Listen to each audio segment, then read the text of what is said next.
What's up, JuJuan Buford. And what I want to talk about today is a habit that I've developed and I've tried to drive through the leadership and, quite frankly, even the rank and file within our organization. And that's simply the habit of asking 3 questions on a regular basis, right? And if you're a team builder, this is absolutely essential because you always have to remember that, number one, you're never not recruiting your team member. I know it sounds weird, right? Somebody's onboarded with you, they've made a commitment. They said, look, I want to work within this organization, achieve my goals and dreams, I'm on to the mission.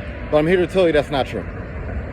You are always recruiting your talent, even when they've already made the commitment to work with you. Because here's the bottom line. Other people are always looking to recruit your talent too, right? Easily 1/3 of the individuals that I work with, I recruited from another organization. Or company or whatever the case may be. Why? Because they had the skill set that I wanted for our organization. So I took aim at them. And you have to be aware other people are doing the exact same thing. And people don't really care how much you know until they know how much you care. And the bottom line is that's something that has to be reiterated time and time again. So that's part of the reason why I do it. The other part of the reason why I ask these 3 questions is because it gives me an idea, a pulse, in terms of whether or not as leaders we're meeting and communicating our expectations. It gives me a good idea as to whether or not we are providing a track for people to run on. So for those who want to be accountable, who really want to learn the skills, who really want to learn what talents they need to develop to be more effective, I want to make sure that as an organization, we're providing those opportunities. Excuse me. And then last but not least, I want to make sure that we are always inspiring, motivating, right?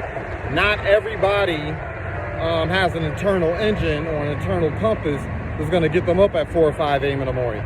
So sometimes your role as a leader is to inspire. All right. So now that I've gone over the framework, here are the 3 questions. And yeah, you're gonna hear a little bit of background noise. It is what it is. I'm making making a quick walk downtown. So you're gonna hear some background noise, right? Trying to let some of it pass by. All right, now it's getting a little bit quieter. Okay, so what are the 3 questions? The 3 questions are, number 1, how do you feel about your business? Like, how do you feel? Like, do you feel like you are reaching your goals? Like the goals you set for yourself for this business and what you want this business to do for you, or what you want this position to do for you, or the reason why you made the decision to commit to the organization, do you feel like you're making progress towards your goals, right?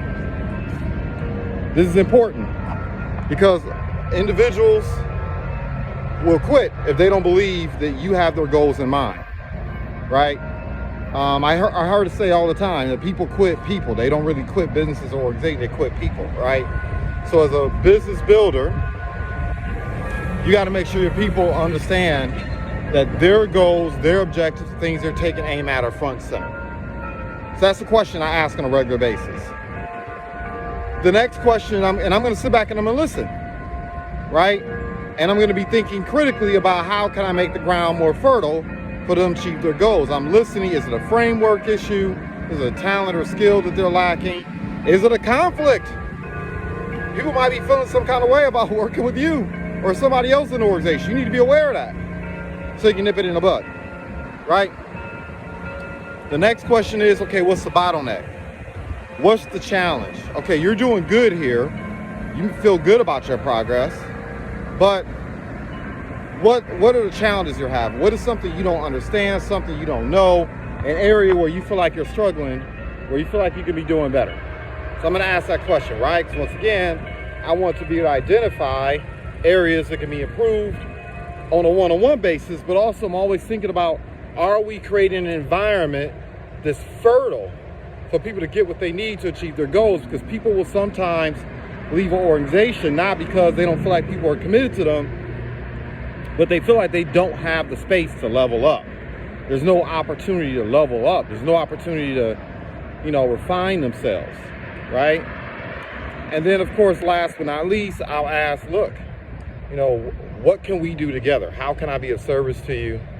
How can we solve this problem, right? Now, how can you solve this problem?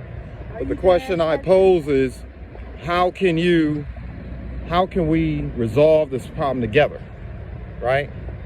What is it I can do to be of service to help you achieve the thing you want to achieve, right? And so once again, it gives me an opportunity to understand the framework or the mindset, because some people just need to know that while they're in business for themselves, they're not by themselves. Some people need to know, especially as entrepreneurs, right? We're swimming upstream.